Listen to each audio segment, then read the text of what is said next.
Hello dear students and sorry क्योंकि बहुत time से वीडियो अपलोड नहीं कर रहा हूं और मन ही मन तो आप लोग मुझे भला बुरा बोल ही रहे होगे कि मास्टरबा क्या करता है, वीडियो अपलोड नहीं के करत, राइट ना। तो इसके लिए एक्सट्रीमली सॉरी। लेकिन अब मैं कोशिश करूंगा कि रेगुलर हो जाऊं। कुछ दिक्कतें आ गई थी जिसकी वजह से आप लोग का वीडियो अपलोड नहीं कर पा रहा था, राइट। तो चलो फिर कंटिन्यू करते हैं हम लोग। और पिछली क्लास में हम लोगों ने प्रॉपर्टीज पर बात किया था और प्रॉपर्टी में हमने 3 प्रॉपर्टीज आप लोगों को बता दिया था।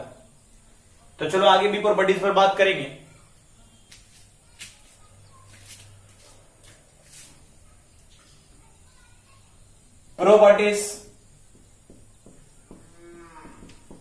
properties of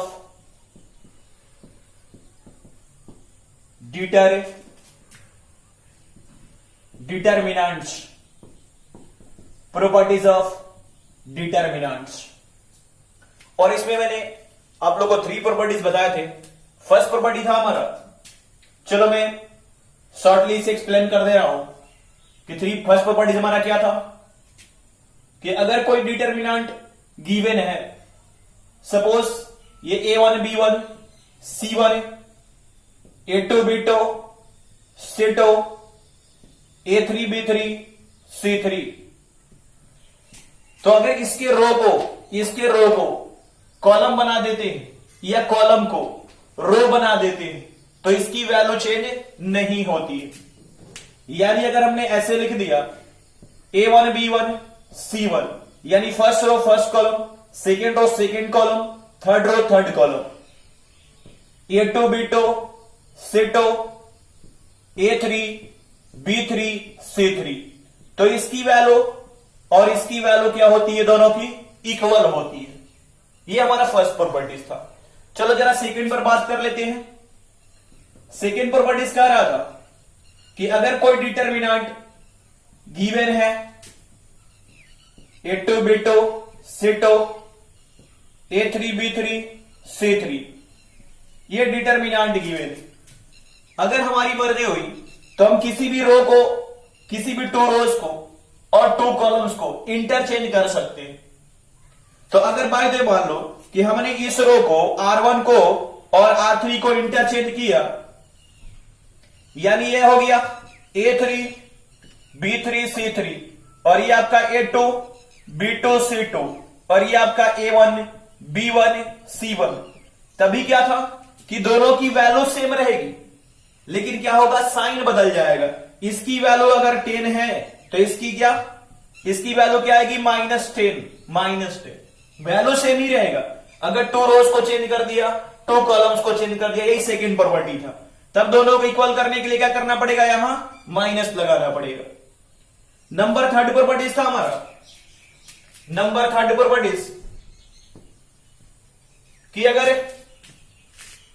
डिटर्मिनेंट गिवन है और इसके किसी भी 2 रोज और कोई भी 2 कॉलम्स आइडेंटिकल हो, यानी देखो A1 B1 C1 और ये A2 B2 C2 रहा, और थर्ड रो भी क्या हो जाए, A1 B1 C1 हो जाए। देखो ये फर्स्ट रो और थर्ड रो क्या आइडेंटिकल है, तब इसकी वैल्यू क्या, डायरेक्ट 0। ये जरूरी नहीं है कि आपका रो ही, कॉलम भी हो सकता है, कॉलम भी आइडेंटिकल हो जाए। जैसे बाय द वे मान लो ये आपका A B C हो गया, इधर क्या 2 3 4 हो गया, इधर फिर अगेन A B C हो गया। तो देखो ये और ये क्या है, आइडेंटिकल है, तो इसकी वैल्यू क्या, 0 हो जाएगी। बात क्लियर है। तो ये हमारा 3 प्रॉपर्टीज था। आगे हम लोग बात करते हैं प्रॉपर्टी नंबर 4 पर। चलो देखते हैं प्रॉपर्टी नंबर 4 क्या है।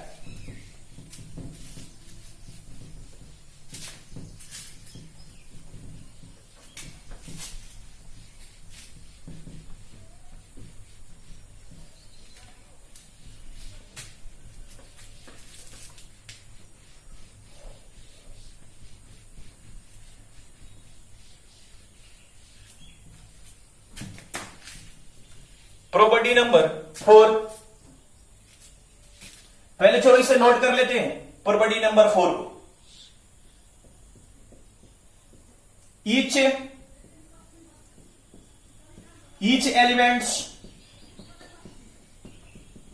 elements of a row or a column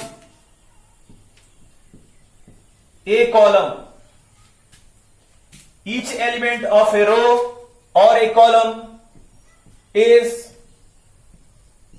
multiplied by a constant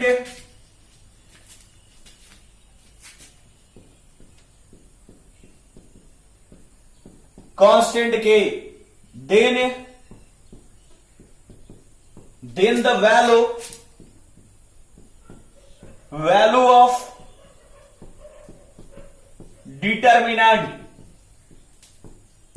of determinant is k times of the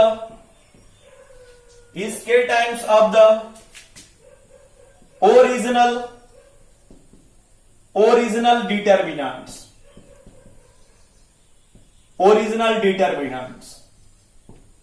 चलो पहले बातों को क्लियर करते हैं, जरा देखोगे बात क्या कही जा रही। करें कि सपोज कोई डिटरमिनेंट कोई भी, वो चाहे 2 ऑर्डर का हो या 1 ऑर्डर का हो या 3 ऑर्डर का हो। तो चलो पहले हम 3 ऑर्डर का ही डिटरमिनेंट टेक करते हैं। अगर बाय दिया हुआ है A1 है, B1 है, ये C1 है, इधर A2 B2 ये C2 है, A3 B3 C3 है, राइट ना। ये कोई डिटरमिनेंट है। एज्यूम करते हैं कि इसकी वैल्यू ना हमारी क्या है 10 है। जरा अच्छे से समझोगे, हमने एक डिटरमिनेंट टेक कर लिया और एज्यूम कर लिया कि इसकी वैल्यू क्या है 10 है। क्योंकि A1 B1 C1 कोई डिजिट होगा तो वैल्यू इसकी 10 आ सकती है, ऐसा हमने एज्यूम करा है। मतलब मन की आंखों से देखना है कि इसकी वैल्यू क्या है 10 है। अच्छा, लेकिन अब क्या कहा जा रहा है, मैं आपसे कह रहा हूं कि इसके किसी भी रो में अगर आपकी मर्जी हुई तो फर्स्ट रो, मर्जी हुई सेकेंड रो, मर्जी हुई third row, each and every element में किसी कांस्टेंट से मल्टीप्लाई करो। किसी कांस्टेंट से, हमारी मर्जी हुई कि हम इस फर्स्ट रो में 2 से मल्टीप्लाई कर दिए तो इसके ईच एंड एवरी एलिमेंट में मल्टीप्लाई करा, राइट। तब आपसे पूछा जाएगा कि इसकी वैल्यू क्या होगी, तो इसकी वैल्यू क्या होगी, राइट ना। तो इसकी वैल्यू क्या हो जाएगी 2 इंटू 10 हो जाएगी। नई बात पकड़ में आया तो चलो फिर से समझो, नई बात पकड़ में आया तो देखो, ये डिटरमिनेंट दिया हुआ, इसकी वैल्यू हमने 10 कहा। अच्छा, ये डिटरमिनेंट दिया हुआ, इसकी वैल्यू 10 है। चलो यही determinant A1 B1 C1 A2 B2 C2 लिख दिया, A3 B3 C3 लिख दिया, राइट ना। इसकी वैल्यू क्या है 10 ही तो है। लेकिन अब मैं कह रहा हूं दोनों सेम है। अब मैं कह रहा हूं कि ऐसा करो, इसी डिटरमिनेंट के फर्स्ट रो में आप 2 से मल्टीप्लाई कर दो, सिर्फ फर्स्ट रो में, only multiply in first row, right ना। तब हम लोगों ने फर्स्ट रो में मल्टीप्लाई कर दिया, तो जब फर्स्ट रो में मल्टीप्लाई कर रहे हैं तो इसकी वैल्यू चेंज होगी, और वैल्यू चेंज होगी तो कैसे वैल्यू चेंज होगा, तो क्या होता है किसी रो में अगर आप मल्टीप्लाई करते हो तो क्या होगा, इसकी वैल्यू ये 10 था, अब क्या हो जाएगा 2 इंटू 10 हो जाएगा। यानी अब इसमें क्या हो जाएगा 2 इंटू इतना हो जाएगा। बात आ रही पकड़ में। और यही बात यहां कहा गया है, देख लो जरा। तब देखो ना, जब 2 इंटू 10 हुआ तो यहां पर भी 2 इंटू 10, राइट ना। 2 इंटू इतना हो गया तो 2 इंटू 10। देखो यही बात यहां पर कहा गया इस थ्योरम में कि each elements of a row और a column is multiplied by a constant की each elements of a row, right ना, और ए कॉलम, या तो रो कर सकते हो या कॉलम में कर सकते हो, is multiplied by a constant k, then the value of determinant is k times. देखो क्या हो गया, यहां 2 से मल्टीप्लाई करा तो ये 2 टाइम्स हो गया क्या, तो is k times of the original determinants. Original determinants तो हमारा यही तो था।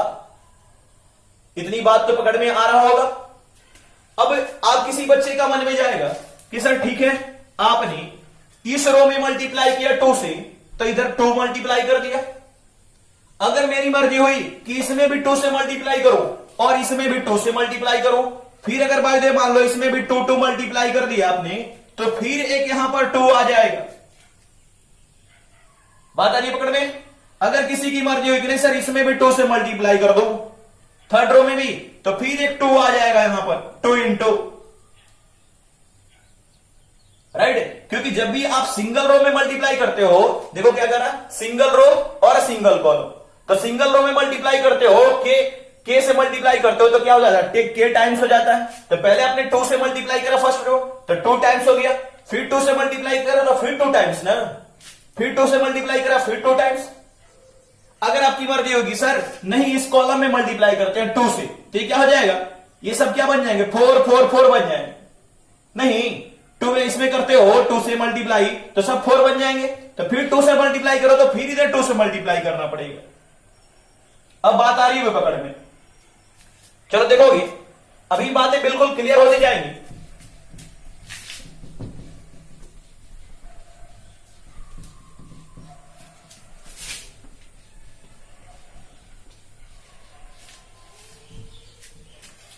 चलो ध्यान दोगे, दैट इज, मैं लिख रहा हूं यहां पर, दैट इज, देखो के A1, के इंटू A1, यानी फर्स्ट रो में हमने के से मल्टीप्लाई करा, के इंटू B1, के into C1, A2 B2 C2, A3 B3 C3।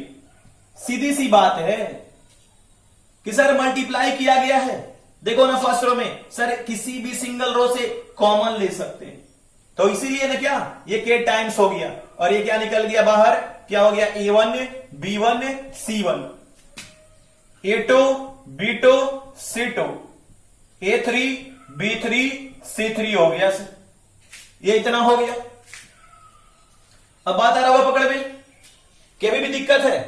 चलो दिक्कत है तो देख लो, अगर ऐसे भी दिया है by the way A1 B1 C1 आप लिखे हो, A2 B2 C2 लिखे हो, A3 B3 C3 लिखे हो।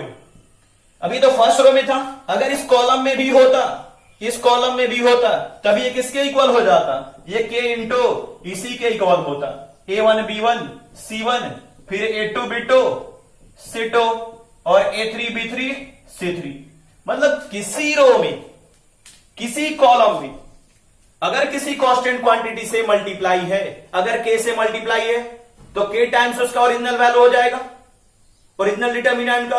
अगर 2 से मल्टीप्लाई है तो 2 टाइम्स हो जाएगा, राइट ना। तो ठीक है, इतना हम लोग लिख सकते हैं।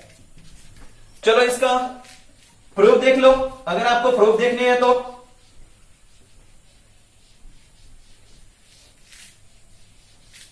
चलो देखा जाए proof. Let del equal to A1 B1 C1, A2 B2 C2, A3 B3 C3। और ये तो बार बार आता है, ये बार बार आता, अभी तक जितनी प्रॉपर्टीज पर बात की है लगभग सब में आया। तो चलो इसको प्रूफ करते हैं, वही प्लस माइनस प्लस, तो ये हो गया A1 है, क्या ये और ये डिलीट, क्या मिलेगा, B2 से 2 B3 से 3 माइनस, अब क्या प्लस माइनस प्लस, तो माइनस B1 हो गया, और इधर क्या हो जाएगा, ये और ये डिलीट, तो A2 से 2 A3 से 3, A2 से 2 A3 से 3, फिर प्लस, क्योंकि प्लस माइनस प्लस, अब ये C1 हो गया, इसको और इसको डिलीट करेंगे तो A2 B2 A3 B3 A2 B2 A3 B3 हो गया। अब इसे भी सोल्व कर लेंगे, तो इसे सोल्व करेंगे तो देखोगे कितना मिलेगा। चलो करते हैं। यहां से A1 क्या, ये तो मल्टीप्लाई करना सोल्व करना जानते हैं, इसको मल्टीप्लाई B2 C3 फिर माइनस, फिर इसको B3 C2 राइट, फिर अगेन क्या माइनस B1 है। अब देखो क्या हो जाएगा, फिर इसको मल्टीप्लाई करोगे A2 C3, ये हो गया A2 C3 माइनस, इधर क्या हो जाएगा A3 C2, ये हो जाएगा A3 C2 प्लस क्या C1 है। देखो चलो यहां लिख रहा हूं मैं, C1 है, फिर इसको मल्टीप्लाई करेंगे A2 B3, तो ये A2 B3 minus A3 B2 ये हमने इसकी वैल्यू निकाला है, इसकी ओरिजिनल वैल्यू, क्या ये डिटर्मिनेंट है, इसकी ओरिजिनल वैल्यू हमने निकाल लिया। अब देखो यहां पर क्या करा, इसमें K मल्टीप्लाई किया है।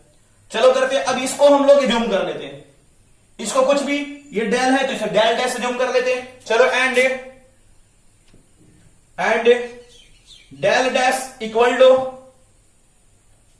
K A1 K B1 K C1 right. इधर क्या हो जाएगा, इधर आपका है A2 B2 C2 A3 B3 C3, ये इतना है।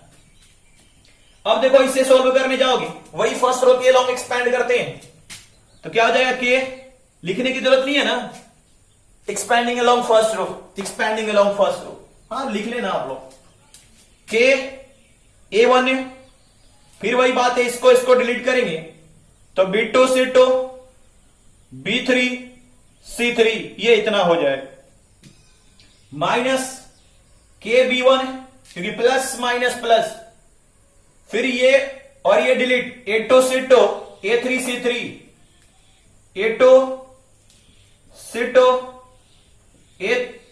A3 C3, अगेन क्या हो जाएगा, प्लस के C1, चलो यहां लिखता हूं के C1 है, और इधर आपका हो जाएगा, इसको और इसको डिलीट करेंगे तो A2 B2 A3 B3 A2 B2 A3 B3, ये इतना मिल गया। अब इसे सोल्व करेंगे राइट ना, तो मैं ये वाला पार्ट है कौन सा डिलीट कर दो, चलो ये वाला पार्ट डिलीट करता हूं, ये वाला इसे रहने देता हूं, ये वाला पार्ट डिलीट कर रहा हूं।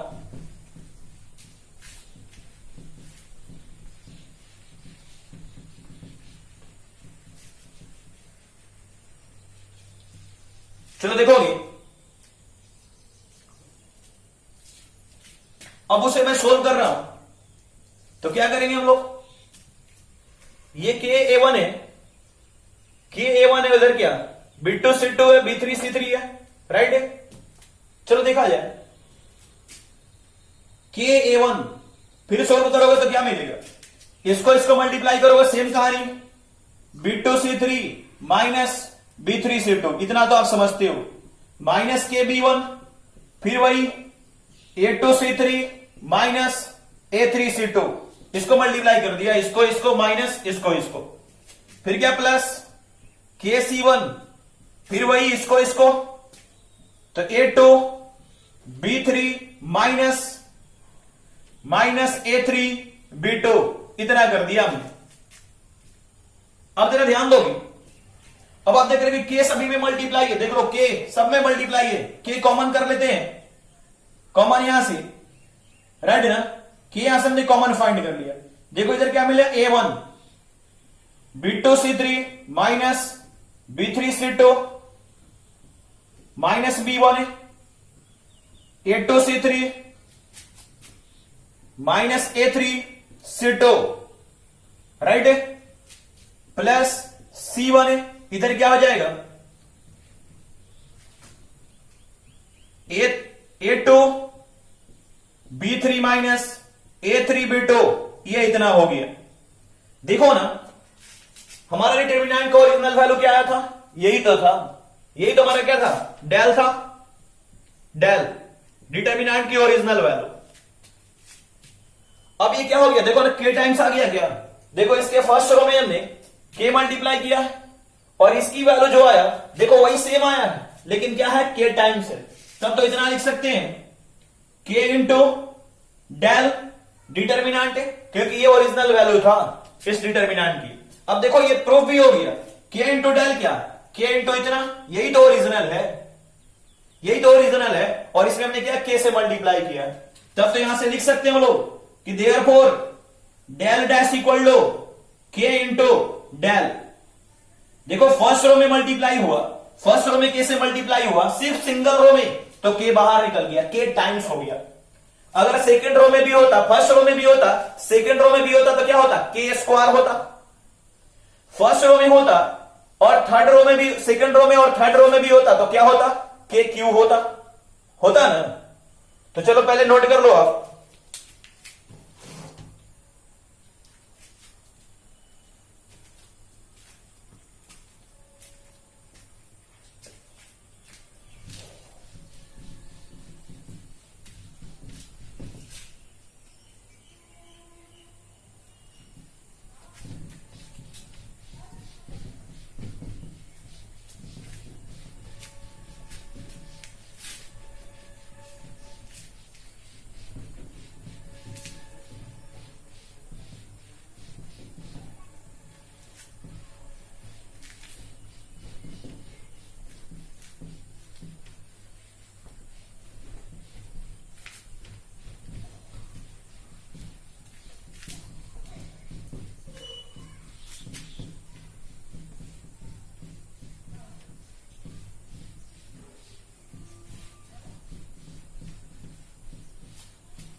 चलो जरा ध्यान दोगी, उसके बाद में देखो आप ही बताओगी।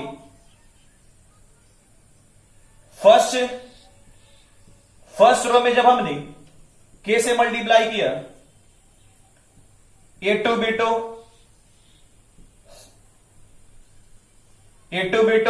C2 और इधर गया A3B3C3, तो क्या हो गया ये आपका k into A1B1 C1 A2B2 C2 हो गया, A3B3C3 हो गया। फर्स्ट रो में आपने किया था, ठीक है। अगर आप इसमें भी कर दोगे, इसमें भी k से, तो क्या हो जाएगा, इधर k स्क्वायर हो जाएगा, और इसमें भी अगर आप करते हो तो इधर क्या हो जाएगा, इधर k क्यू हो जाएगा। इतनी बात आ रही पकड़ में, क्योंकि 3 रोज है और 3 कॉलम्स है, और सब में क्या है, 3/3 का ये, और सब में k से मल्टीप्लाई है, तो क्या हो गया, ये q हो गया। अगर यही 2 रोज होता और 2 कॉलम्स होता, A1 है B1 है A2B2 होता, फर्स्ट में करते इसमें k से मल्टीप्लाई, तो क्या होता, ये k टाइम्स हो जाता, A1B1 A2B2 होता। लेकिन इधर भी इसमें भी करते तो क्या होता, तो क्या होता, k स्क्वायर होता, राइट ना। बता रही पकड़ में, देखो फर्स्ट में सेकंड में, अगर यही n रो होता और n कॉलम होता तो क्या होता, अगर n रो होता और n कॉलम तब क्या होता, k to the power n हो जाता, क्योंकि n रो तो फर्स्ट रो में मल्टीप्लाई करो k से तो एक बाहर निकलेगा, सेकंड रो में तो एक बाहर निकलेगा, थर्ड रो में तो एक बाहर निकलेगा, और ऐसी n रो में तो n बाहर निकलेंगे, k ना, k कितना निकलेंगे, n, k इंटू कितने टाइम्स, n टाइम्स, तो k into k n times होगा तो क्या हो जाएगा, k to the power n हो जाएगा। बात आ रही पकड़ में। तो यही मैं एक नोट लिखवा रहा हूं, इसे आप नोट कर लोगे।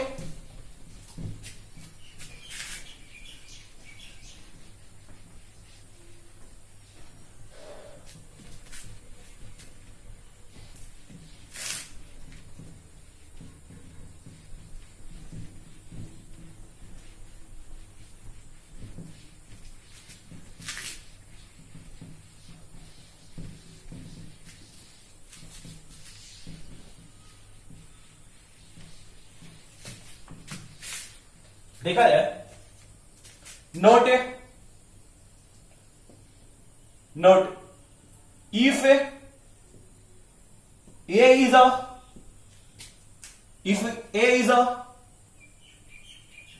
एन ऑर्डर मैट्रिक्स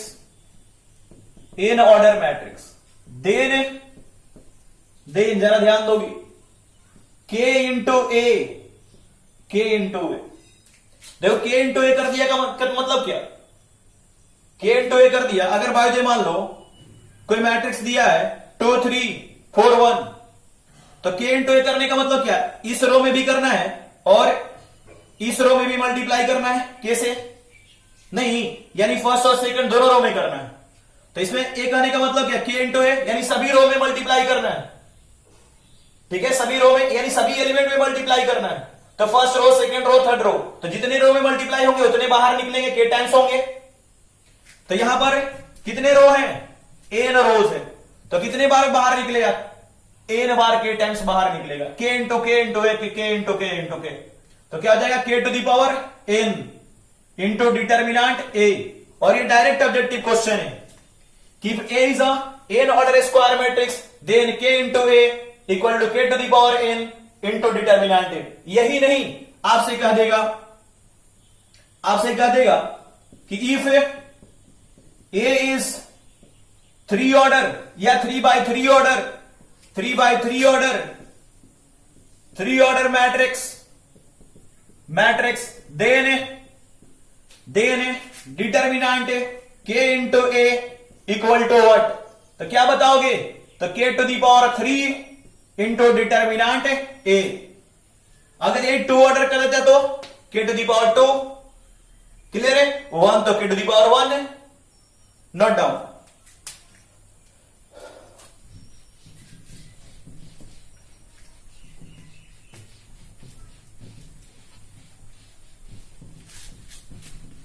अब आगे बढ़ते हैं प्रॉपर्टी नंबर 5 की ओर। प्रॉपर्टी नंबर 5, चलो पहले नोट कर लेते हैं। If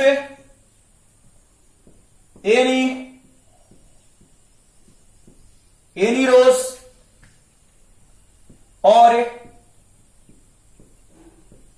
columns of a determinant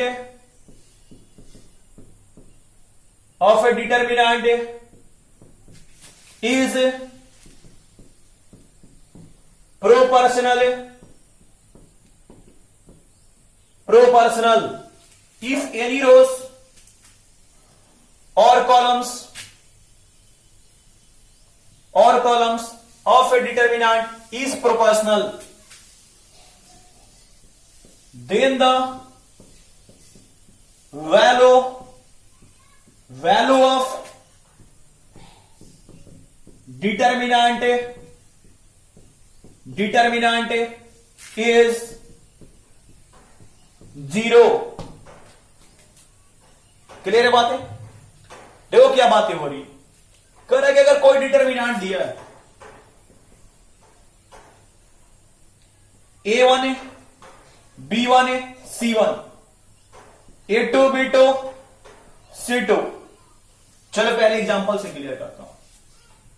देखो क्या, ये क्या है, 1 2 3 6 4 3, और ये है आपका 2 4 6, ये डिटर्मिनेंट। लेकिन यहां पर क्या करा कि if any rose or columns, मतलब रोज भी और कॉलम्स भी ऑफ डिटर्मिनेंट इज प्रोपोर्शनल। और प्रोपोर्शनल का मतलब समझते हो क्या, और एक तरह से रेशियो, राइट ना। प्रोपोर्शनल ऐसे फिजिक्स में अक्सर आता है, बोलते हो कि क्या बोलते हैं,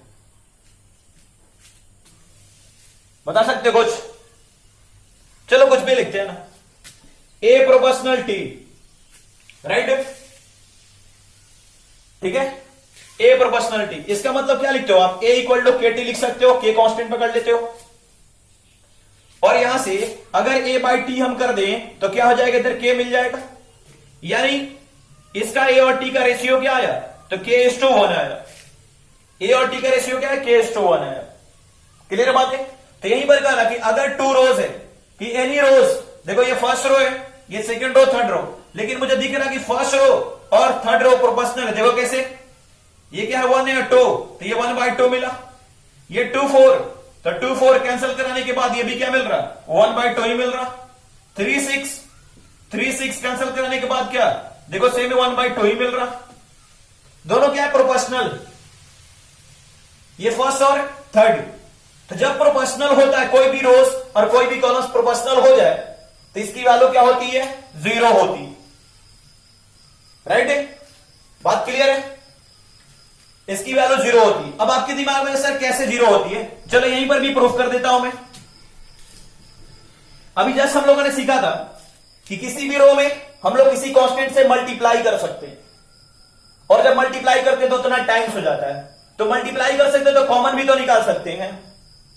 तो चलो देखा जाए, ये क्या आपका 1 है 2 3 है, ये 6 4 है 3 है। देखो ये 2 4 6 है, अगर इसमें से 2 कॉमन निकाल लिया तो क्या हो जाएगा? ये 1 2 3 हो जाएगा, और 2 जो कॉमन निकाला तो 2 मल्टीप्लाई ना। बात आ रही पकड़ में? तो जब इतना हो गया, देखो क्या हो गया, ये फर्स्ट और थर्ड रो आइडेंटिकल हो गया, और आइडेंटिकल होता है तो क्या होता है? इसकी वैल्यू 0 2 इंटू 0, यानी क्या हो गया? ये 0 हो गया। अब बात धीरे धीरे पकड़ में आ रही होगी। चलो देखोगे, तो इसने क्या कहा, यहां से और भी बातें बिल्कुल पकड़ में आ जाएगी। That is correct, is proportional then the value of determinant is 0। तो चलो इसको हमने K1, थर्ड रो को हमने K1, KB1 और K_C1 रख लिया। अब आपको क्लियरली दिख रहा होगा कि सर दोनों प्रोपोर्शनल है। नहीं क्या? देखो ना, A1 और K_A1, B1 है और KB1, C1 K_C1, तो क्या हो जाएगा इसकी वैल्यू? 0। देखोगे A1/K_A1 कैंसिल करो, क्या मिलेगा? 1/K। B1/KB1, B1/KB1 कैंसिल कराओ, क्या मिलेगा? 1/K। और C1/K_C1 कैंसिल कराओ, क्या मिलेगा? 1/K। मिला क्या? प्रोपोर्शनल है। और जब भी प्रोपोर्शनल होगा इसकी वैल्यू क्या हो जाएगी? 0 हो जाएगी। तो चलो देखा जाए, इसको प्रूफ कर लेते हैं, और प्रूफ इसका तो बिल्कुल इजी है।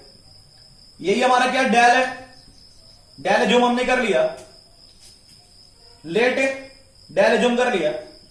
A1 B1 है, C1 है, A2 B2 C2, और ये क्या है? K_A1, KB1 और K_C1, ये इतना है। तो देखो ना, जब इतना दिया है, और पिछले ही प्रॉपर्टीज में हम लोगों ने पढ़ा कि हम लोग किसी भी रो में मल्टीप्लाई हो तो क्या होता है? उतना टाइम्स हो जाता है। तो K क्या बाहर कॉमन ले सकते हैं? तो K हमने बाहर ले लिया कॉमन। किसी भी, ये बात दिमाग में फिट कर लेना, जब किसी रो में और किसी कॉलम में किसी क्वांटिटी से हम लोग मल्टीप्लाई कर सकते हैं तो हम लोग कॉमन भी ले सकते हैं। तो चलो हम कॉमन ले रहे हैं यहां से, तो क्या हो जाएगा? ये A1 B1 C1 है, A2 B2 C2, और ये क्या? A1 है B1 है C1। देखो ना, आइडेंटिकल हो गया फर्स्ट रो और थर्ड रो। तो इसकी वैल्यू क्या हो जाएगी? K इंटू 0, और इसकी क्या? 0। देयरफॉर डेल इक्वल टू क्या हो गया? तो 0। और ये हमारा क्या हो गया? प्रूफ हो गया, प्रूफ्ड है। बातें क्लियर है? Note down. इस पर अब एक क्वेश्चन करते हैं हम लोग, और बहुत ही इजी क्वेश्चन। एग्जाम्पल,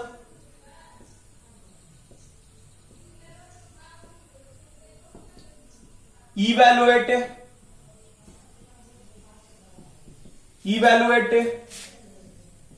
डिटर्मिनेंट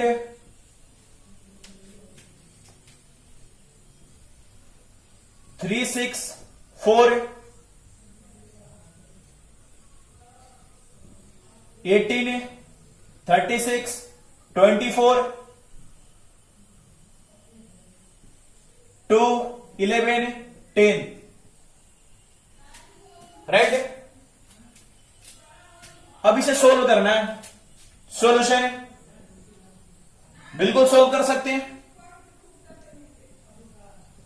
3 18 2 है, 6 4 36 है, 24 11 10। देखो बहुत सारे बच्चे करेंगे क्या, इसे एक्सपैंड करने लगेंगे। बिल्कुल आप एक्सपैंड करके सोल्व कर सकते हो कि सर फर्स्ट रो के लॉन्ग एक्सपैंड कर दो सोल्व हो जाएगा, या सेकंड रो के लॉन्ग एक्सपैंड कर दो सोल्व हो जाएगा। तो एक्सपैंड तो कर ही सकते हैं, वो लास्ट विकल्प है। जब कुछ नहीं अपने को आता है तो अपने को एक्सपैंड करने आता है, और उससे हम लोग डिटर्मिनेंट्स का, किसी भी डिटर्मिनेंट्स का आंसर फाइंड कर सकते हैं। लेकिन जब आसानी से निकल जाए, जब 1 सेकंड में निकल जाए, तो हमें एक्सपैंड करने की क्या जरूरत है। लेकिन बच्चे अक्सर सोच नहीं पाते हैं, तो थोड़ा इसे देखना होगा कि क्वेश्चन हमारा क्या है, उसके अकॉर्डिंग बात करना होगा। तो देखो ना, ये 3 6 4 है और ये 18 36 24 है। अगर हम इससे सेकंड रो देखो, अगर इससे देखो 18 है 36 है 24 है, सब 6 का मल्टीपल है। अगर इससे सेकंड कॉलम से अगर हम 6 कॉमन निकाले, देखो क्या आ जाएगा, ये 3 हो जाएगा, ये 6 हो जाएगा, और ये 24 है तो 4 हो जाएगा। चलो कॉमन निकालते हैं 6 इससे, और किसी भी रो और किसी भी कॉलम से हम लोग कॉमन निकालते हैं। किसी भी रो और किसी भी कॉलम से कॉमन हम लोग ले सकते हैं। 6 हमने कॉमन कर दिया, देखो ये 3 6 4 ही रहा, लेकिन इसे सेकंड रो से निकाल रहे हैं तो क्या हो गई, ये 6 इंटू 3 तब ना 18, और ये 6 इंटू 6 तब ना 36, और 6 इंटू 24 यानी 4, और ये 2 11 क्या हो गया, 10 हो गया। देखो क्या हो गया, आइडेंटिकल हो गया। ये और ये आइडेंटिकल, वैल्यू क्या इसकी, खटाक से 0।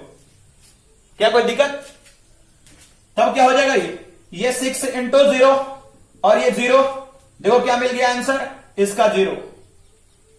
क्लियर है। तो चलो एक आपके लिए होमवर्क भी दे देता हूं, एग्जाम्पल,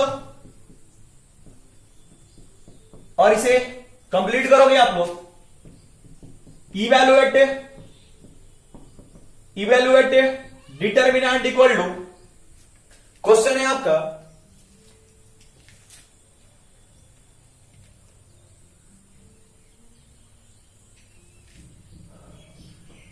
-18 -24 -36 5 6 9 3 4 6 बन जाएगा। Note down.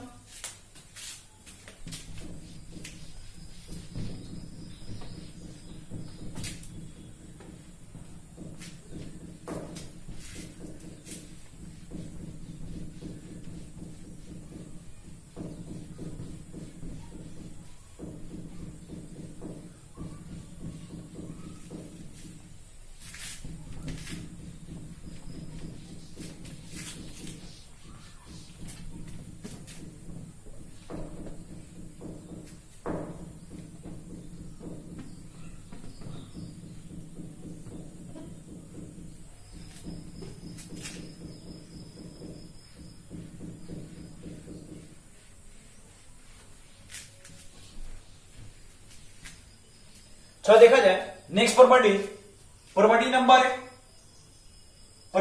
6। चलो पहले इसे लिख लेते हैं फिर डिस्कस करेंगे। If rows or columns of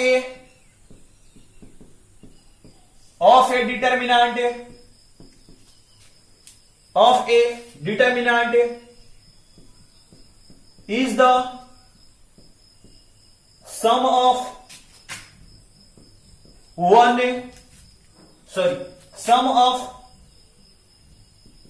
of two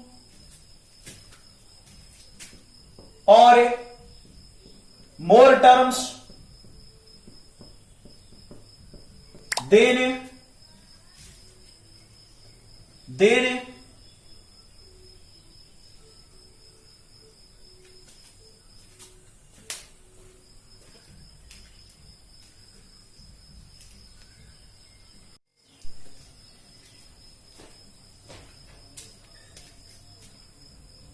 then determinants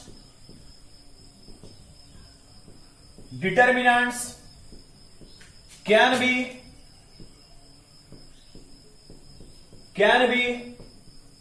expressed as the sum of two or more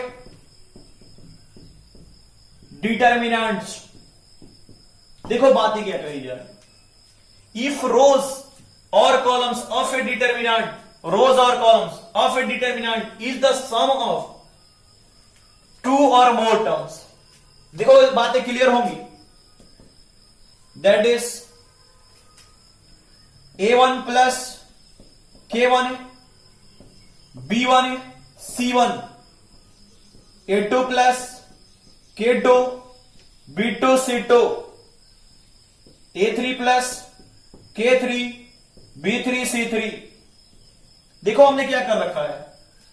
इसने तो कहा कि if rows or columns of a determinant is the sum of two or more terms, यानी to or more terms. To terms हो सकता है, इससे ज्यादा भी टर्म हो सकता है. तो देखो हमने क्या पकड़ लिया है. फर्स्ट कॉलम को टू टर्म्स का सम बना दिया है. टू टर्म्स का सम, राइट. हम रो में भी कर सकते थे, लेकिन हमने यहां पर कॉलम कर दिया. अब क्या कर रहा है कि इसको जब ऐसा बना सकते हैं तो then determinants can be expressed, तब डिटर्मिनेंट को एक्सप्रेस कर सकते हैं as the sum of two or more determinants. To determinants के सम के रूप में एक्सप्रेस कर सकते हैं. कैसे देखोगे. ये आपका क्या है, A1 है, राइट ना. जरा बात को समझोगे. A1 है, हमने A1 लिख लिया.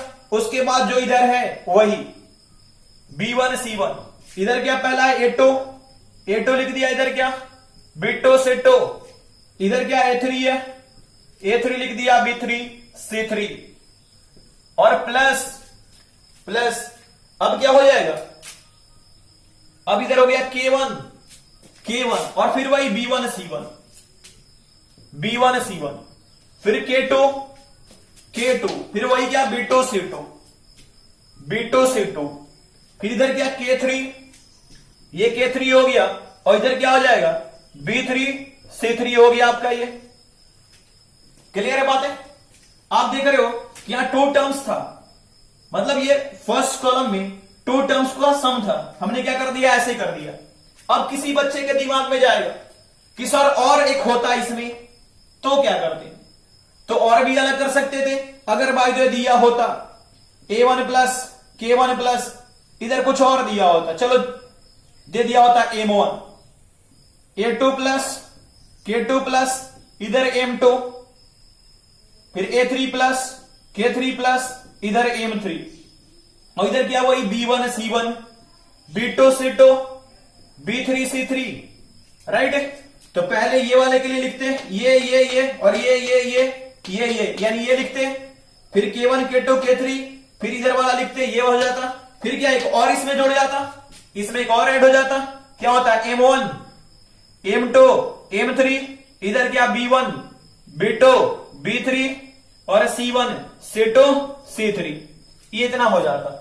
बात आ रही पकड़ में, क्लियर बात है. तो यही बात लिखा गया है. जब क्वेश्चन होगा तब ये पूरी बात क्लियर हो जाएगा कि सर क्या हो रहा है.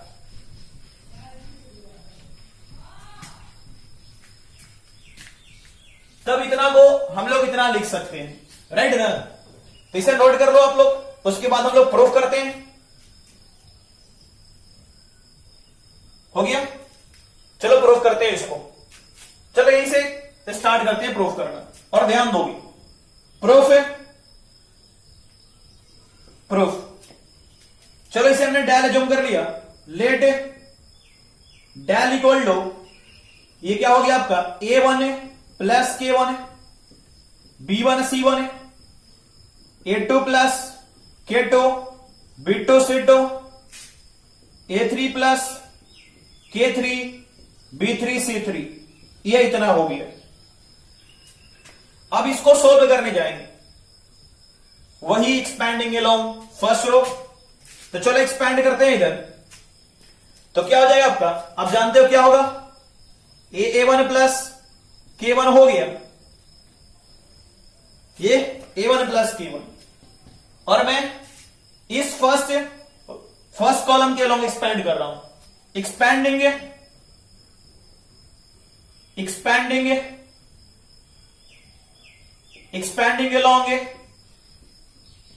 along first column, expanding along first column के अलोंग एक्सपैंड कर रहा हूं।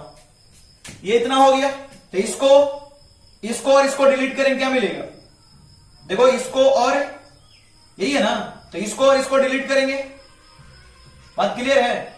तो क्या मिलेगा इधर, B2 C2 B3 C3, तो B2 C2 B3 C3 minus, क्योंकि प्लस माइनस, अब ये हो जाएगा A2 प्लस K2। अब किसको, इसको और इसको डिलीट करेंगे, तो क्या मिलेगा, B1 C1 B3 C3, B1 C1 B3 C3, यही ना।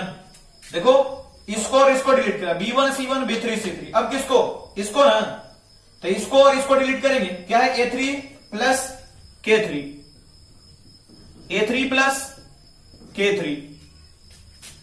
और इसको डिलीट करें तो B1 C1 B2 C2, इधर मिलेगा B1 C1 B2 C2। इतनी बातें क्लियर है। अब चलो देखोगे, चलो मैं इस पोर्शन को डिलीट कर रहा हूं।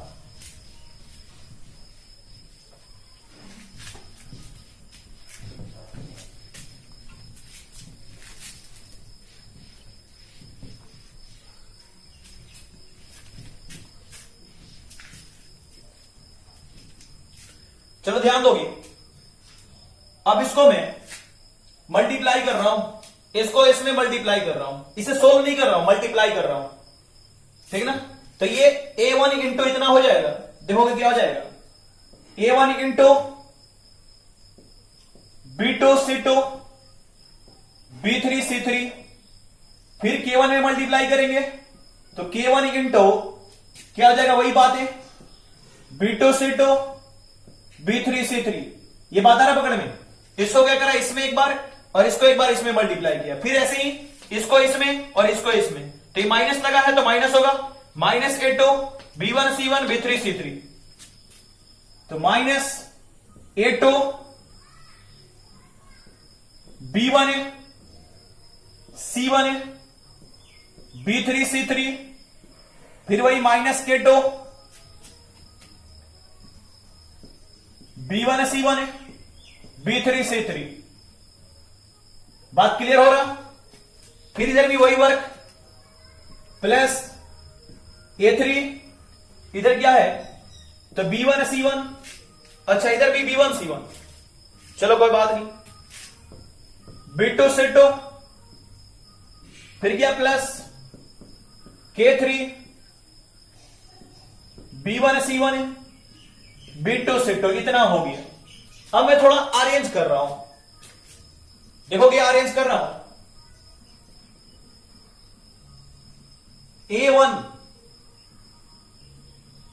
B2 C2 B3 C3, अब किसको, माइनस A2 को लेके आ रहा हूं, माइनस A2, ये हो गया B1 C1 B3 C3, right ना।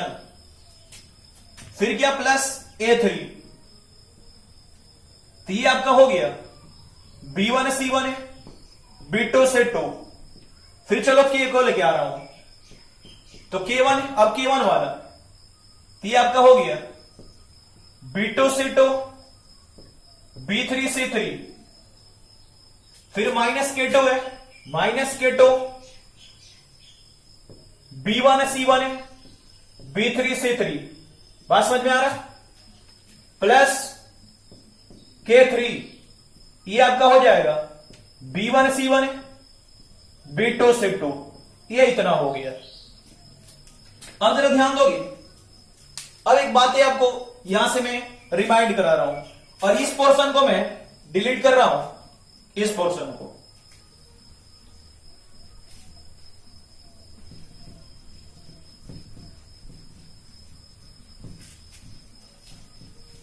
हमें प्रूफ कितना करना था? इतना प्रूफ करना है।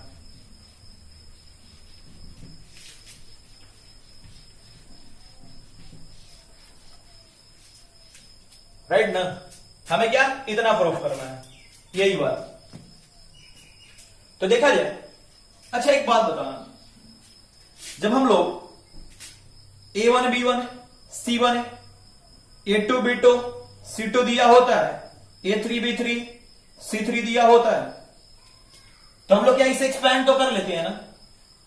अगर इसे हम लोग फर्स्ट कॉलम के अलाउंग एक्सपैंड करेंगे तो देखो ना क्या मिलेगा। फर्स्ट कॉलम A1 है तो क्या इसको छोड़ोगे तो B2 C2 मिलेगा क्या? इधर क्या B3 C3, फिर माइनस A2, फिर क्या इसको छोड़ोगे तो क्या मिलेगा? B1 C1 है, इधर क्या B3 C3, यही ना, क्योंकि हमने माइनस A2 फर्स्ट कॉलम के लॉग। फिर इसी तरह सिमिलरली अगर A3 करोगे तो क्या मिलेगा? ये है डिलीट, तो B1 C1 है और B3 C3। जरा बात को समझना, देखो ये जो मिला यही है क्या, यहां से यहां तक। तो जब इससे हम लोग इतना फाइंड कर सकते हैं तो इससे भी तो हम लोग इतना लिख सकते हैं। ये बात समझने वाली है। जब इससे हम लोग इतना लिख सकते हैं तो इससे हम लोग इतना लिख सकते हैं, तो इससे भी तो हम लोग इतना लिख सकते हैं। रिवर्स चलेंगे, उल्टा। ठीक है, हम लोग क्या चलेंगे? उल्टा चलेंगे, रिवर्स। तो चलो चलते हैं।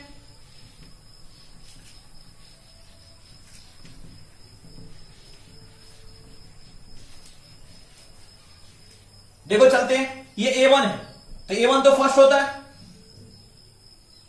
A1 फर्स्ट एलिमेंट है, और क्या ये फर्स्ट रो फर्स्ट कॉलम का एलिमेंट होगा।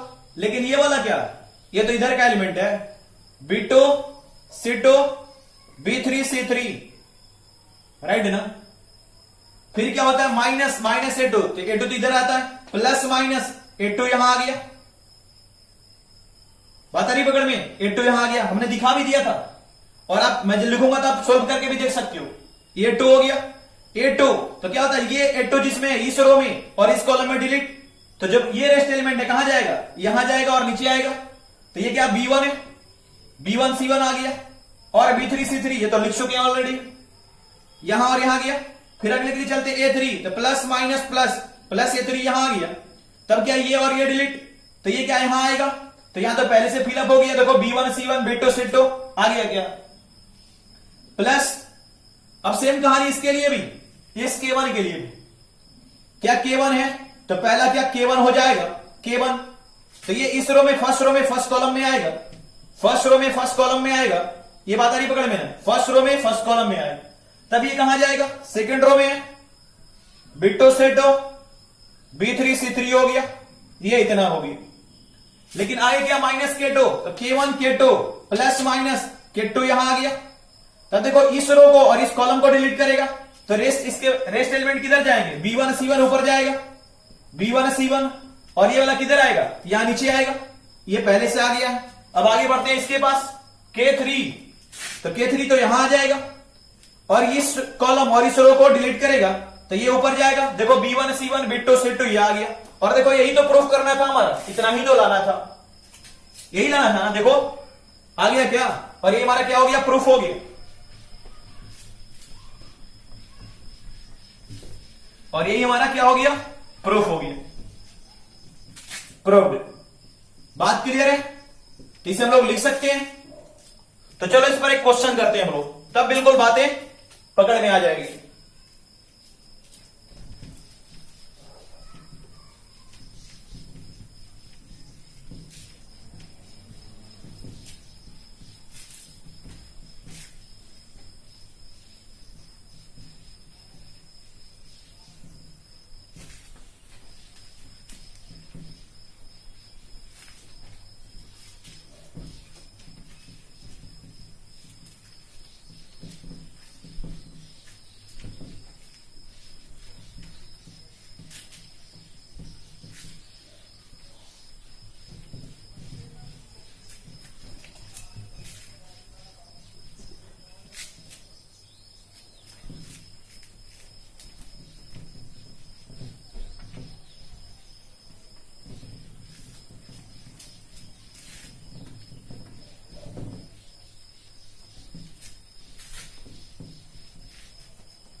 चलिए क्वेश्चन देखा जाए।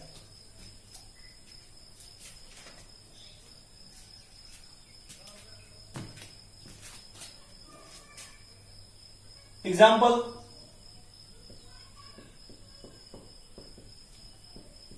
Prove that